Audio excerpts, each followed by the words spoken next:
Hi, hello, how are you? Welcome back to the Curvy E Chronicles. My name is Courtney and I'm so glad you found your way to my little corner of the internet. Friends, it is time for our first weekly budget of the year, so let's get into it.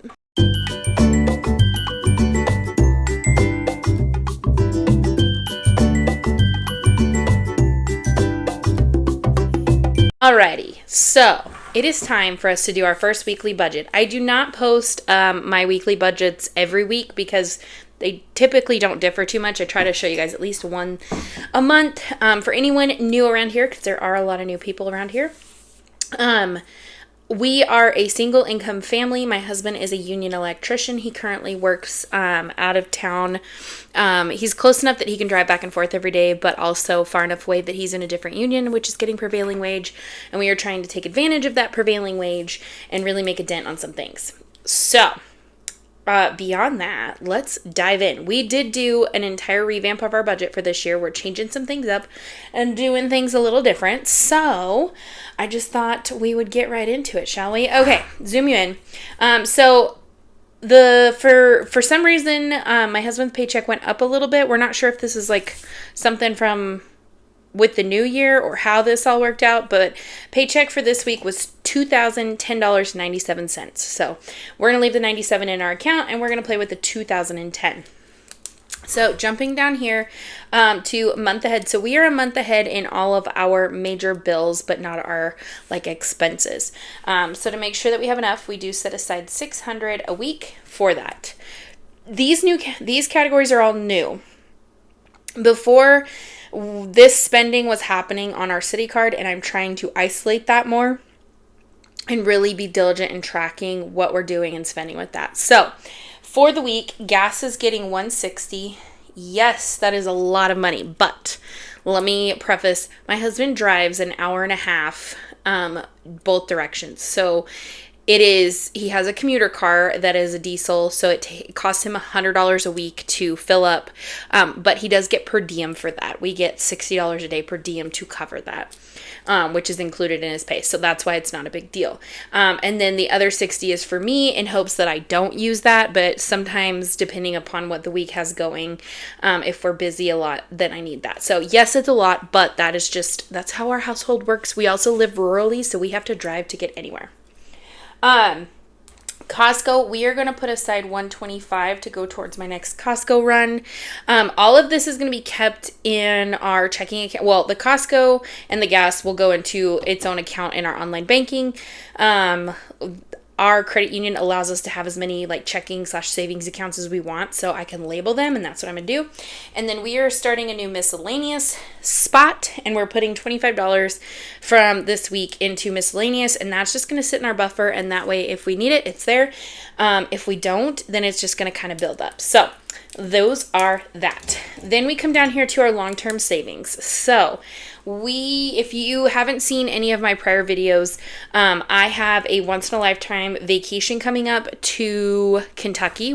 My mom, my sister, myself, and my daughter are all going to the Kentucky Derby, and I have to save for that. So we are putting $500 into our vacation, and then we had to get our propane filled, and I need the other $100 to go in there. So $600 to our long-term savings, and then that's that. So let's add all this up and see what we have left for the rest of our envelopes.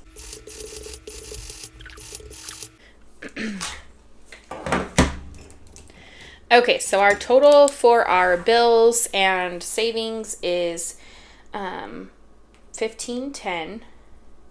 That leaves us $500 to play with, which is pretty much perfect.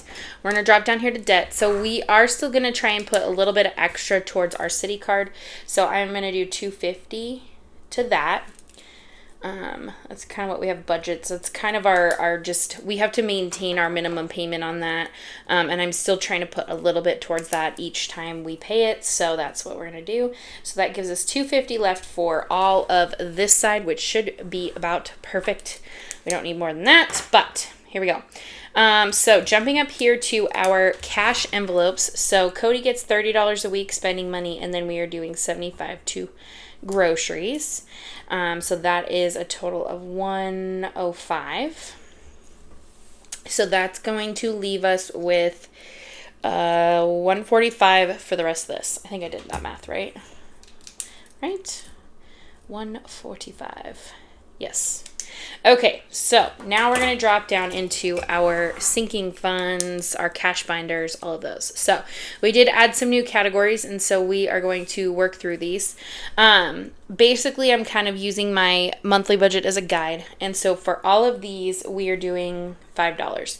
So we are starting our household, we are starting our personal care, clothing is going to get $5, back to school is going to get $5, family fun is going to get $5, date night is getting $5, anniversary is getting $5. Gifts is getting $5, birthdays is getting $5, and family photos is getting $5. Last year I did a challenge for our family photos, the last 2 years. This year I'm going to slowly but surely kind of fill it, but I think I may do a challenge or two that goes towards that.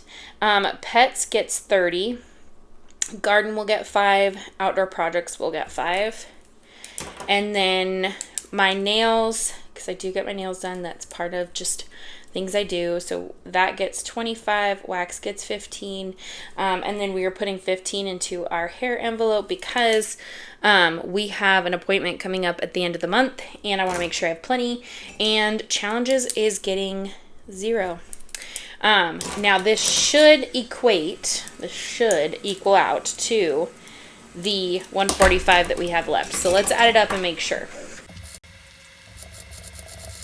All right, look at that. It sure does. My furnace, of course, as I'm filming, decides to kick on. Go figure. So 145, that should give us a zero-based budget, because that is what we do. We are a zero-based budget. So let's just do our quick overview here. Yeah, this is our first weekly budget of 2025, because my husband did take 2 weeks off, so we went a couple weeks without pay.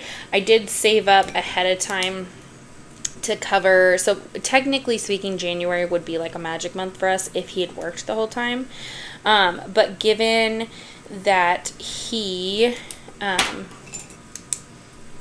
didn't, we only had to save up for 1 week's of month ahead bills, and I saved a little bit extra to cover like some groceries here and there, which you would have seen during my meal plan Mondays.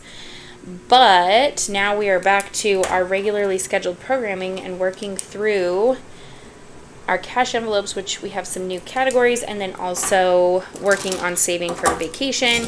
I do have a challenge for this that I'm gonna whip out, so you'll see that in our cash stuffing. But let's do one more quick addition, and then we'll fill out our cash breakdown, and then I will go to the bank and pull out cash, and I will see you on Thursday for that video where we stuff our envelopes. So let's make sure this adds up. Ta-da! We leave the 97 cents in my buffer and call that a day. So 0.97. Beautiful. So now we're gonna flip this open,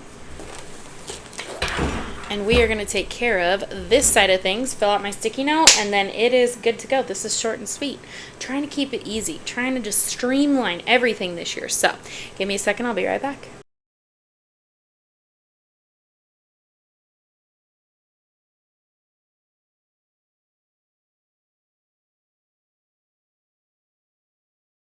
Okay, maths. So I'm just going to fill out my sticky note here. And we will go get cash, and then we will be back on Thursday with a cash stuffing, which will be great. I feel like I haven't done one in forever because it's been, oh, for heaven's sake. Well, mess that up. This is what happens when I'm trying to talk and do things at the same time.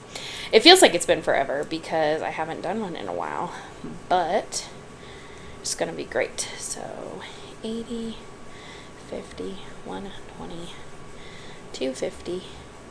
And that'll do it. So I'm going to head off to the bank. Anyway, friends, if you enjoyed today's weekly budget with me, give me a thumbs up. If you want to keep hanging out and check out how things go and progress throughout the month and the year, hit that subscribe button. And as always, friends, remember to spread kindness like glitter. Bye, y'all.